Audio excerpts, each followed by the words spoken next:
I went to the city building today to ask them what's up with that. They put in a work order to look at it. They didn't tell me when that was going to happen.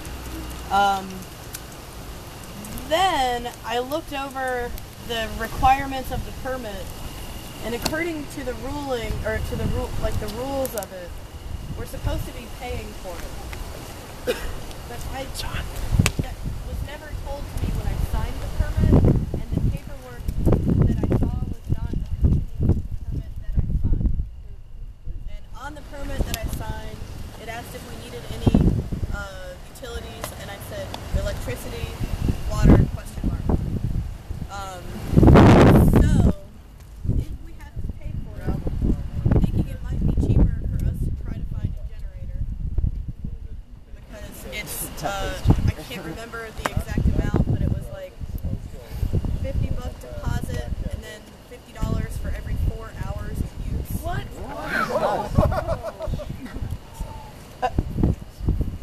Point of information. Some of the Occupy movements have been bicycle power batteries that they can, if you contact Occupy Wall Street, and they can give you directions how to do it. They can hook you up with how to do it. Okay. So bike generators. And my friend Zach needs those for her big community artist project that she's working on as well. So if we build them, we can also build them for her project. Sorry. Yeah, so that's it. Where do we go from here for electricity? That's the electricity thing on the agenda. Where do we? Any ideas? Thoughts? Does anybody have, as a point of information, the details? Can we have a generator? They're fairly noisy. I was just going to say You get a quiet one. They're not so like Quiet, yeah, but you can buy a like quiet one for field $800. sets, or like those like probably the one I would suggest getting is those Honda generators. They've got one at Sam's. It's not a Honda, but it's the same thing. 53 decibels. Oh yeah, yeah, they're loud. They're pretty loud. Well, 53 decibels is quiet for. That's But, quiet for a generator. Yeah. I mean, does anyone want to? Yeah, actually, yeah. Here, just a thought. A rental generator. Maybe it would obviously be cheaper than buying one. I could look into seeing what it would cost. The one that's a low noise emission model. But my question is, with regard is, what all do we need to power? Because the wattage, the output, is going to be in question. I was curious about possible costs for generator and where that money would come from and stuff like that. And well, I mean, like, how do we decide what's important enough to hook up to the generator? So point of process. Stack, you don't have to have stack. Yeah. Whoa! We don't want to enter stack on this topic. Sorry.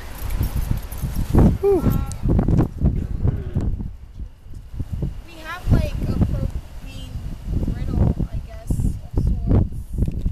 Maybe we should focus on maybe that. I think $50 for every 4 hours of usage if we did go with the city's method. And or using a generator would be like a really expensive, and we don't even know if we're gonna be able to stay in the park for more than maybe another week. So I don't know if that would be like a good investment. If the city's already been providing electricity and now it's shut off, you can find out if they shut it off because we haven't paid or not. And I would say you don't want to go renting anything if you don't know what the deal is on that first. Also, probably plenty of people know people with generators,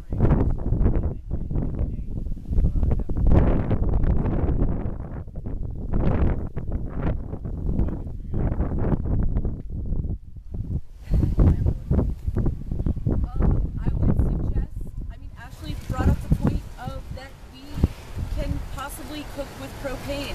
We don't need to do that much cooking here. And there may be other things that we can find alternate ways of powering that don't require either a plug-in or a generator. I mean, really, if you have to charge your cell phone, maybe you could go to the mud house during the day, or if you, you know, like, anything that we can do to reduce power use in general is going to make whatever we do cheaper. Yeah. So, Good point. Good point. Oh, I'm sorry, bud. I was just going to say a deep cell battery would take care of these needs with an inverter. So one deep cell battery is about $100. An inverter and a charger. And people could bring the battery home, charge it, and bring it back. That's the point of power. People who are freezing at the city market, they run that deep cell battery.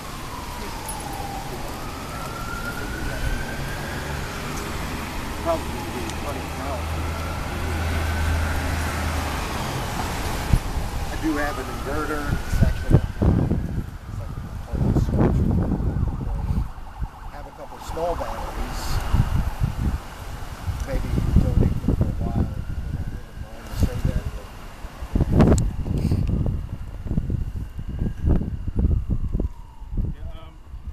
Just to help with some information, generator is going to cost between $50 and $70 a day, depending on which rental company you go to.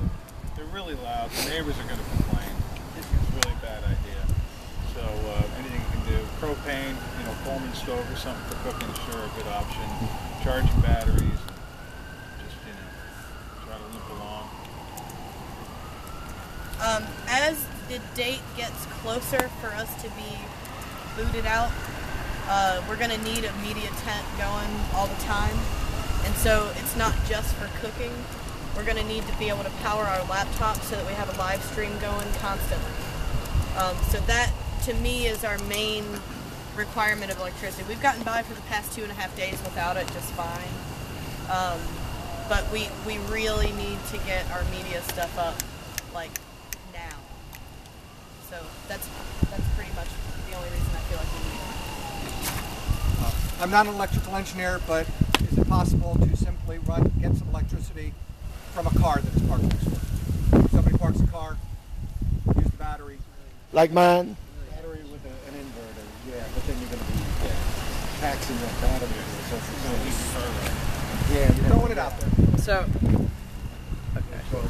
it seems to me that it might be worthwhile to put something up on the website and put a call out for some sort of donation of power and see what's out there and what people are willing to donate before moving forward and deciding what the best plan is or what the most cost-effective plan is.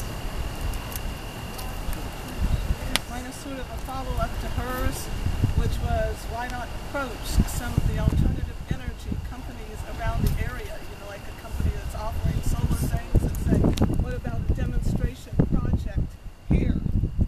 Good idea. I am the treasurer, and just to put it out there, we have $97, and some of it was used for some printing. alright, so this doesn't seem like something we need to actually agree on, so we had got some things out on the table. So just kind of keep this in mind. Well, I think it's a good idea. We're probably going to post it on the website, something we need. It would be awesome if people could step up and go reach out to the alternative companies. And did people want to just say they're going to do that now? Sure. Step up and, yeah? Anyone want to do that? I'll do that if somebody else also wants to do that, in case there's something that comes up and one of us has to be like, oh shit, I gotta do this other thing. I'll do it too if you just let me know who's contact us so we can get the same. Okay. Alright, cool. So that works. Sweet. So, next. Police liaison. Leanne, do you have access to the notes from Wednesday night? Yeah, I know. Somewhere? Or was it Wednesday? Yeah. No, it wasn't Wednesday night. I'm sorry. It was No, it was Saturday, and I am getting there if you give me about Yeah, Anyone have so- anything to announce real quickly? I know we're on the schedule, but I gotta find things. So, did you? Basically, I wrote it up. I know we had decided to table it till Friday, but I really don't feel like that's necessary. I feel like this is something, since we've talked so much about it already, that we could probably come to a consensus on. Okay, I got them. We basically already have the proposal written out. The proposal is, oh, that's the wrong proposal. I don't want to do that one again. Wrong topic.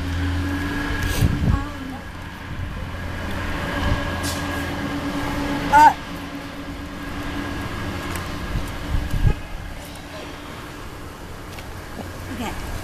With the acknowledgement that all individuals may talk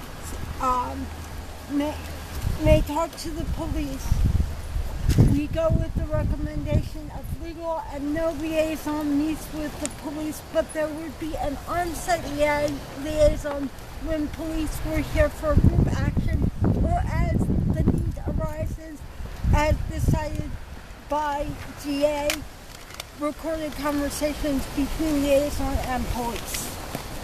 So, this is a proposal, right? So, do we want to... did you guys already talk about this? No. No? I mean, we did, but we should take stack to hear from people that Yeah, weren't so if anyone wants to comment on this, add, subtract, please get in stack. And try to keep it clear and focused. And quick. And quick. 6:40.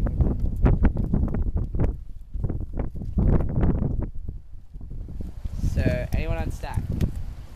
I'll be on stack. Alright. There's a maze to get to stack. It's part of the barriers that we're implementing. I would like to suggest that our nonviolent statement, which was adopted, which is awesome, be communicated to the police.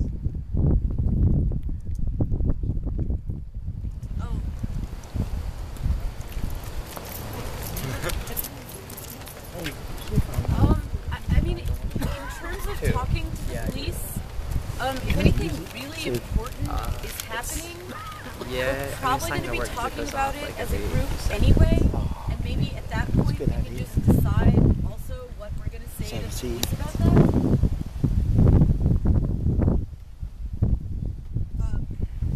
If we adopt this, I would like to propose that we have a group of at least 3 that meets with the police commissioner lady, whose name I don't know,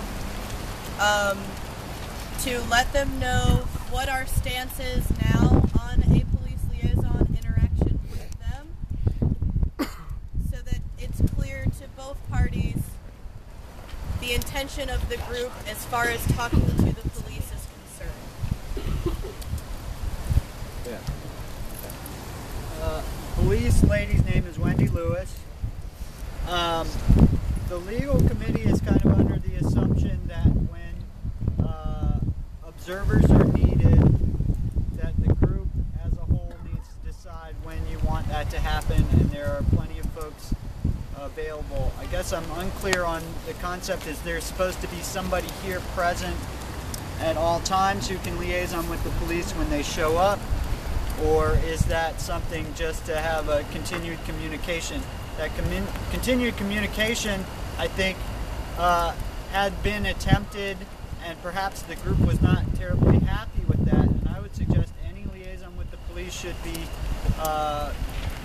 scoped out by the GA in advance. Choose who that liaison is and exactly what it is. I think that's they're trying to talk So wait, about. so we had a few questions in there, and there's, I guess, some points that need to be clarified. So if someone could do that. Well, we have a point of process real quick.